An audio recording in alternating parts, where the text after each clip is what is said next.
Hello everyone. तो पिछले video तक ने हमने ये समझ लिया था कि सोलर सिस्टम क्या होता है, सोलर सिस्टम में कितने प्लैनेट हैं, यानी सोलर सिस्टम की कंप्लीट स्टडी हम कर लिए थे। तो आज हम स्पेस से नीचे उतरते हैं और आज हम अर्थ की स्टडी करेंगे। ठीक है, तो अर्थ की कंप्लीट स्टडी करना इतना आसान नहीं होता है, तो इसके लिए हमने अर्थ को कुछ पार्ट में डिवाइड कर दिया है, क्योंकि बड़े पार्ट को स्टडी करना डिफ़िकल्ट होगा लेकिन छोटे पार्ट की स्टडी करना आसान है। अर्थ को कुछ वर्टिकल और हॉरिजॉन्टल लाइन में डिवाइड कर दिया गया है। तो ये पार्ट जो है वर्टिकल और हॉरिजॉन्टल से जो एरिया बना है इसको हम ग्रिड कहते हैं। ठीक है, यानी area between two latitude and longitude. हम समझाएंगे लैटिट्यूड और लॉन्गिट्यूड किस चीज़ की बात कर रहे हैं। तो अर्थ पे हम कुछ भी ड्रॉ कर रहे हैं वो सारे के सारे इमेजिनरी है, और वो इसलिए ड्रॉ किए गए हैं क्योंकि देखिए बेसिकली अर्थ पे ऐसा कुछ है नहीं। हम ग्लोब की स्टडी करते हैं, हम अर्थ की स्टडी नहीं कर पाते हैं। और ग्लोब क्या होता है? मिनिएचर फॉर्म ऑफ अर्थ होता है। ठीक है, तो इसको इसीलिए ड्रॉ किया गया है ताकि हम अर्थ की स्टडी आसानी से कर सकें। ठीक है ना। तो ये जो हॉरिजॉन्टल लाइन आप देख रहे हैं इसको हम लैटिट्यूड कहते हैं, जिसको हिंदी में अक्षांश कहा जाता है। और ये वर्टिकल लाइन जो आप देख रहे हैं इसको लॉन्गिट्यूड कहा जाता है, यानी इसको देशांतर कहा जाता है। ठीक है, लैटिट्यूड एंड लॉन्गिट्यूडनल लाइंस जो होती है ये इमेजरी लाइंस होती है जो कि ग्लोब पे ड्रॉ की जाती है, और इसका उद्देश्य क्या होता है? अर्थ की स्टडी को आसान बनाना।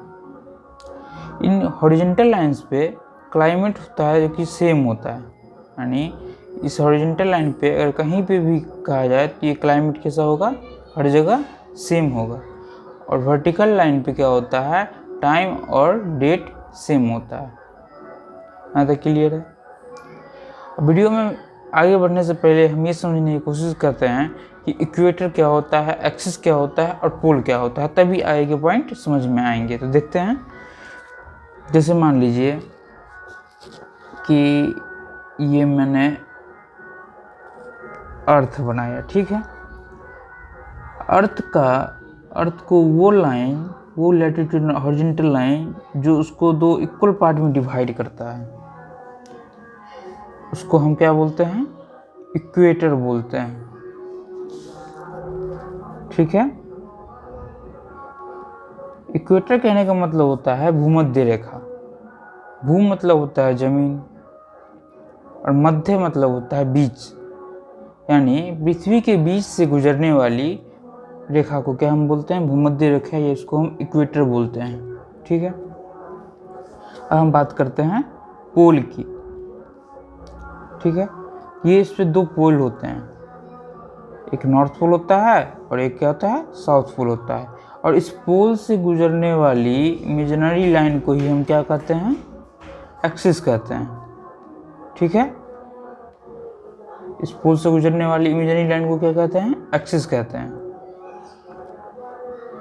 ये देखिए सारे के सारे लाइन इमेजिनरी, ये बात हमेशा ध्यान में रखेंगे। कोई भी लाइन रियल नहीं होता है, सारे के सारे लाइन्स कैसे होते हैं? इमेजिनरी होते हैं। ठीक है, तो हम यहाँ से समझने की कोशिश करें आगे। ये इसमें कोई इंक्लिनेशन नहीं होता है। ये जो इक्वेटर है ये पूरा बीच से गुजरता है, और इसके एक पार्ट को नॉर्दर्न हेमिस्फीयर और दूसरे पार्ट को साउदर्न हेमिस्फीयर कहा जाता है, यानी उत्तरी गोलार्ध और दक्षिणी गोलार्ध। तो इतना बस अभी समझ सकते हैं, बाकी आगे डिटेल में समझाया जाएगा ऐसा क्यों होता है। और ये जो है अपनी एक्सिस पे 23.5 डिग्री के झुका रहता है। ऐसा इसलिए होता है क्योंकि ग्रेविटेशन जो है यहाँ पे ज़्यादा होती है। ठीक है, आगे इसके बारे में बताया जाएगा। अभी सिर्फ समझने के लिए इसको मान लेते हैं कि 23.5 डिग्री झुका हुआ है। ठीक है, तो आगे बढ़ते हैं। लैटिट्यूड क्या होता है? लैटिट्यूड देखते हैं इसको। So the angular distance of any point on earth surface from equator, यानी इक्वेटर से किसी भी पॉइंट का एंगुलर डिस्टेंस जो होता है उसी को हम क्या कहते हैं, लैटिट्यूड कहते हैं। अब देखिए इसको समझने के लिए क्या करते हैं, लैटिट्यूड के बारे में हम पहले बता चुके हैं कि ये हॉरिजॉन्टल लाइन होती है। इसको समझने की आसान तरीका है कि हॉरिजॉन्टल लाइन होती है तो हम अर्थ को वर्टिकल काटेंगे, ठीक है। जैसे मान लीजिए ये अर्थ है, ये अर्थ है, ठीक है। अब इसको हम कैसे काटते हैं, वर्टिकली काटते हैं। देखिए कैसा बनेगा,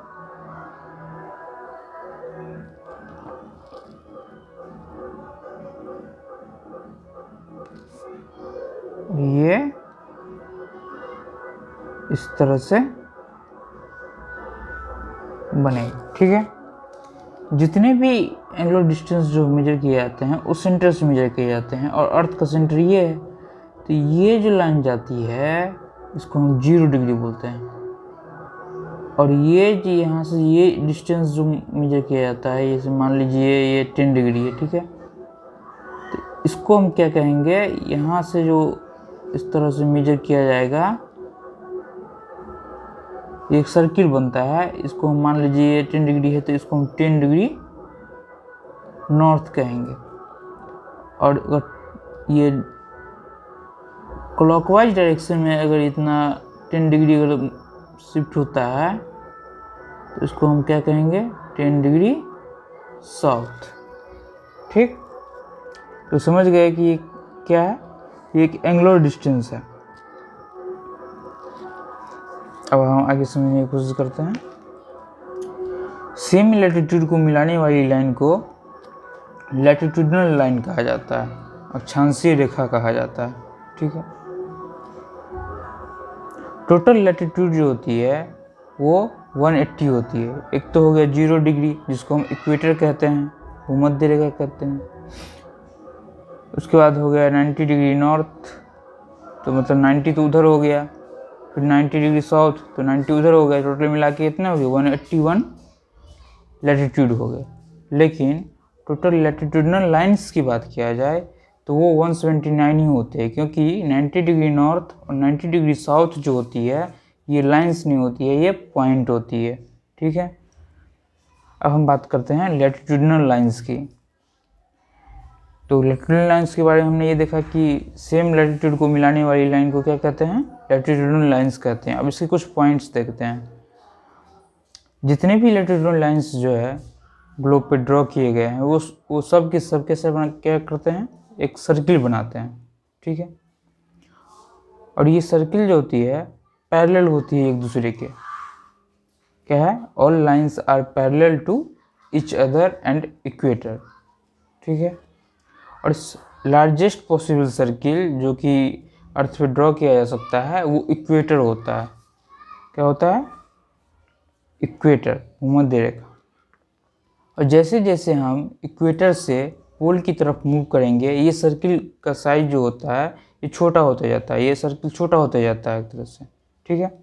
और ये लाइंस जो है पूरब से पश्चिम या पश्चिम से पूरब की तरफ ड्रॉ किए जाते हैं। जैसे देखिए यहाँ पे मान लीजिए ये अर्थ है, ठीक है, तो ये इस तरह से ड्रॉ किए जाते हैं, इस तरह से। ये लैटिट्यूडनल लाइंस है, ठीक है, ये लैटिट्यूडनल लाइंस है। तो हम क्या कर रहे हैं, पूरब से पश्चिम की ओर ड्रॉ कर रहे हैं या पश्चिम से पूरब की तरफ ड्रॉ कर रहे हैं, ठीक है।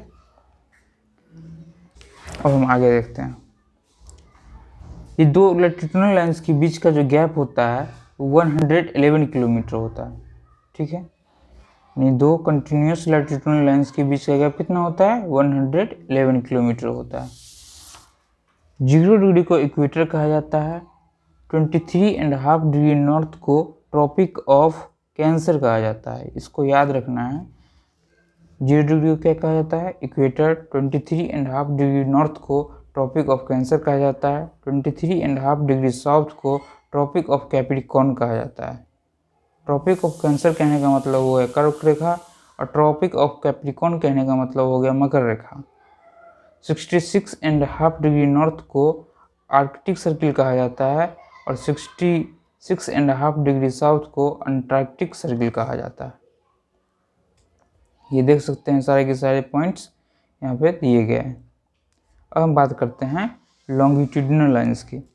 ये भी क्या होती है, इमेजिनरी लाइंस होती है। मैंने बार बार कहा है कि अर्थ पे जो भी आपको लाइंस मिल रही है सारे के सारे इमेजिनरी लाइंस ही होती है। तो क्या है, imaginary vertical lines draw on globe, यानी अर्थ पे या ग्लोब पे जो भी वर्टिकल लाइंस ड्रॉ की गई है सारे के सारे क्या कहलाते हैं, लॉन्गिट्यूडिनल लाइंस कहलाते हैं।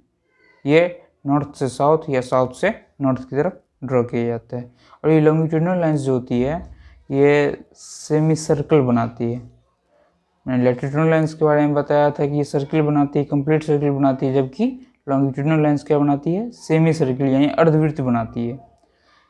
इसमें भी सेम बात है कि दो लगातार लॉन्गिट्यूडिनल लाइंस के बीच का जो गैप होता है वो 111 किलोमीटर इक्वेटर पे होता है, लेकिन पोल्स की तरफ जाते जाते हुए कितना हो जाता है, 0 किलोमीटर हो जाता है। यानी कहने का मतलब कि जो लॉन्गिट्यूडिनल लाइंस के बीच का जो डिफरेंस होता है, जो डिस्टेंस होता है वो कांस्टेंट नहीं रहता है, जबकि लैटिट्यूडिनल लाइंस में ऐसा होता था। ठीक है, मैक्सिमम 111 किलोमीटर कहाँ पे होता है, इक्वेटर पे होता है, और पोल पे कितना हो जाता है, जो दो लगातार लॉन्गिट्यूडिनल लाइंस के बीच का गैप 0 किलोमीटर हो जाता है। All lines converge at poles, यानी जितने भी लाइंस होती हैं पोल पे जाके क्या होती है, कन्वर्ज हो जाती है। देख रहे हैं आप, कन्वर्ज हो रहा है, 0 डिग्री लॉन्गिट्यूड पे जाके सब के सब कन्वर्ज हो जा रहे हैं। लॉन्गिट्यूड है क्या, so angular distance of any point on earth surface from 0 degree longitude. इसको हम प्राइम मेरिडियन भी कहा जाता है। 0 डिग्री लॉन्गिट्यूड को क्या कहा जाता है, प्राइम मेरिडियन भी कहा जाता है। टोटल लॉन्गिट्यूड कितने होते हैं, टोटल लॉन्गिट्यूडिनल लाइंस 360 होते हैं। ठीक है, तो अब बस इतना ही, और नेक्स्ट वीडियो में हम ये देखेंगे कि टाइम और डेट कैसे निकाला जाता है। तो थैंक यू।